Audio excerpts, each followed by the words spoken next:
श्री स्वामी समर्थ मैत्रिणींनो, आजची आपली रेसिपी आहे व्हेज पुलाव। हा मस्त हाय रिच प्रोटीन पुलाव असणार आहे, कारण आपण यात वापरलेले साहित्य आहे सोयाबीन, पनीर, टमाटे, कोबी, बटाटे, कांदे, कढीपत्ता, खडे मसाले आणि ठेचा। ठेचासाठी आपण मिरची, लसूण आणि अद्रकला बारीक करून घेतलेला आहे मिक्सरमध्ये, आणि सोयाबीन आपण भिजत ठेवलेले आहेत। चला कृतीकडे वळूया। सो जे खडे मसाले घेतले त्याच्यातले आपण थोडे मसाले घेऊया आणि ते कुटून घेऊया।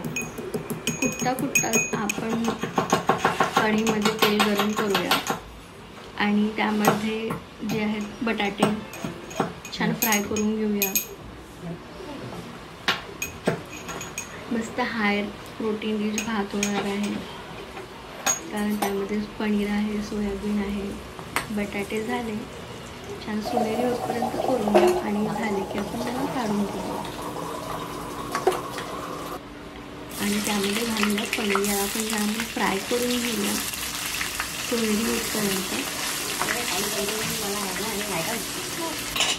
छान सोनेरी झाली की आपण त्यांना सुद्धा काढून घेऊया। त्यानंतर आपण घालूया कोबी। कोबीला आपण स्वच्छ धुवून चिरून घेतलेला आहे, गरम पाण्यात घेतलेला आहे। कोबीला पण छान सोनेरी आणि टेस्टी होऊ देऊया आणि ती झाली की मग तिला सुद्धा आपण काढून घेऊया। बघा छान सोनेरी झालेली आहे, आपण काढून घेतोय तेलातनं आणि आपण आता फोडणी करूया। सो आपण जिरं घातलेलं आहे, थोडं जिरं घातलेलं आहे। त्यानंतर जे आपले खडे मसाले होते त्यापैकी थोडे मसाले आपण घातलेले आहेत। आपण छान कढीपत्ता घातला आहे, एक तेजपान घातलेला आहे आणि कांदे देखील घातले आहे। भरपूर भाज्या घालून आपण हा करू शकतो भात। त्यानंतर आपण त्याच्यामध्ये ठेचा घातलेला आहे, अद्रक, लसूण आणि मिरच्या घातलेल्या। मिरच्या तर भरपूर घेतल्या आहेत, 4-5 मिरच्या घेतल्या आहेत। प्रत्येकाने आपल्या तिखटाच्या अंदाजाने घ्या। त्यानंतर आपण सोयाबीन देखील टाकलेले आहे त्याच्यामध्ये। छान मस्त होतात सोयाबीन, परतून घेतलेले आपण सोयाबीन। त्यानंतर आपण त्याच्यामध्ये टाकूया आपले रोजचे मसाले। हळद घालूया, हळद, तिखट घालूया।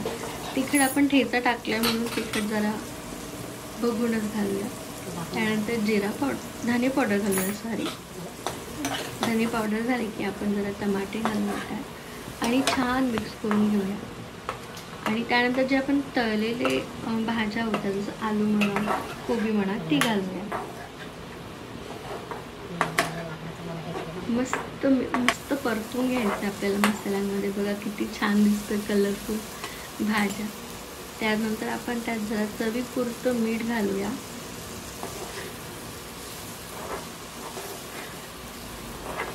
मीठ घातलेलं आहे, मग त्यात आपण जे आपले खडे मसाले कुटून घेतले ते सुरुवातीला ते घालूया आणि छान पुन्हा मिक्स करून घेऊया। व्यवस्थित प्रत्येक भाजीला मसाले लागायला हवं। हे झालं की आपण घालूया तांदूळ। थोडे 1-2 मिनटं परतून घेतलेले आहेत आपण छान भाजी, 1-5 मिनटं। तांदूळ घातले की हे पण छान परतून घ्यायचे मस्त छान मसाल्यांमध्ये, आणि भाज्या पण एकत्र होऊन जाईल, एकजीव होऊन जाईल। हा पुलाव खूप मस्त लागणार आहे, गॅरंटी। दिसतच इतका छान आहे आणि आईच्या हातचा तर प्रश्नच नाही।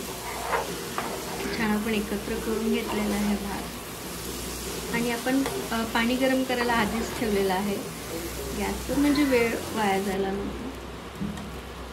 आपण शेवटी पनीर घातले त्यामध्ये आणि पुन्हा मिक्स करून घेऊया व्यवस्थित, म्हणजे भाजून झाले ते तांदूळ सुद्धा व्यवस्थित छान मस्त खमंग वास येतोय तांदूळ पूर्ण पुलावचा।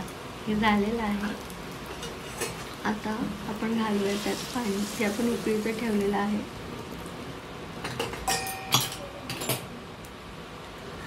यासाठी आपण 2 वाटी तांदूळ घेतले आणि छान वरून घालूया साजूक तूप, आणि एक उकळी आली छान की आपण झाकून घेऊया।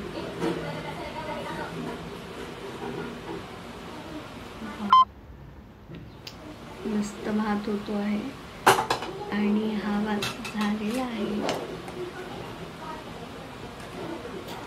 बाबा मस्त मस्त खूप छान झालेला आहे भात.